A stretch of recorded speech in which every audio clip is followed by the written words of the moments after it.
जय श्री राम दोस्तों। आज सुप्रीम कोर्ट में एक सुनवाई हुई कश्मीर को पूर्ण राज्य का दर्जा देने की, JNK को। तो CGI गवई की बेंच सुन रही थी।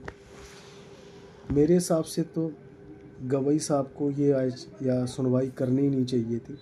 कश्मीर में चुनाव की बात हुई थी, वो हो गए, वहाँ सरकार चल रही है, लेकिन अभी वहाँ पहलगांव हुआ है और वहाँ के जो लोकल लोग हैं वो कितने इन्वॉल्व होते हैं आतंकवादी घटनाओं में, ये तो आपको पहलगांव से पता ही चल गया। क्योंकि लोकल जो सप्लाई होती है वो वहाँ के लोकल लोग ही करते हैं। कोई भी बाहर से आएगा तो रहेगा, खाएगा, पानी पिएगा, क्या करेगा, उसे उतनी सारी चीज़ें नहीं पता होती।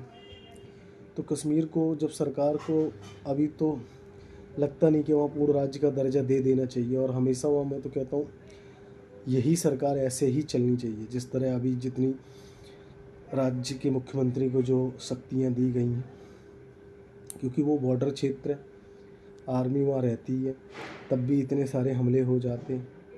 लेकिन हमारे यहाँ क्या है कि सुप्रीम कोर्ट को तो मज़ा आता है इन सब चीज़ों में घुसने में, क्योंकि उनको तो देश लोकल कानून और सुरक्षा करने में तो जाना नहीं पड़ता।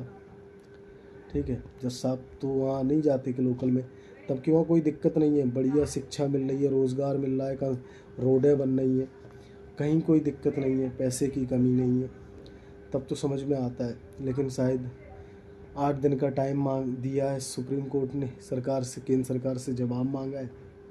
तो केंद्र सरकार चुन के आती है और सबको पता है, आज के टाइम हर आदमी को पता है कि केंद्र सरकार कैसा काम कर रही है। और ऑपरेशन सिंदूर अभी ऑन गोइंग है। तो सुप्रीम कोर्ट के बहुत सारी चीज़ें हैं जो अच्छे ठीक नहीं होती। मजबूरी में 80% हर निर्णय मानने को तैयार रहता है। तो ये जो सुप्रीम कोर्ट में सुनवाई चल रही है पूर्ण राज्य की, ये बहुत सारे लोगों को पसंद नहीं आ रही है, ये मेरा व्यू नहीं है। जब केंद्र सरकार को लगेगा तो वो अपने आप दे देगी। अभी देखो लद्दाख में क्या हुआ, वहाँ एक आंदोलन हुआ, 4 लोगों की मौत हो गई।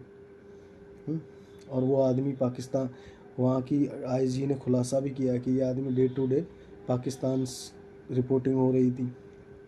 अब बहुत सारी चीज़ें खुफिया एजेंसी के पास होती जो पब्लिक नहीं की जाती सुरक्षा की वजह से।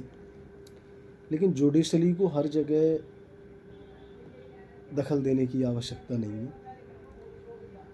Thank you. जय श्री राम।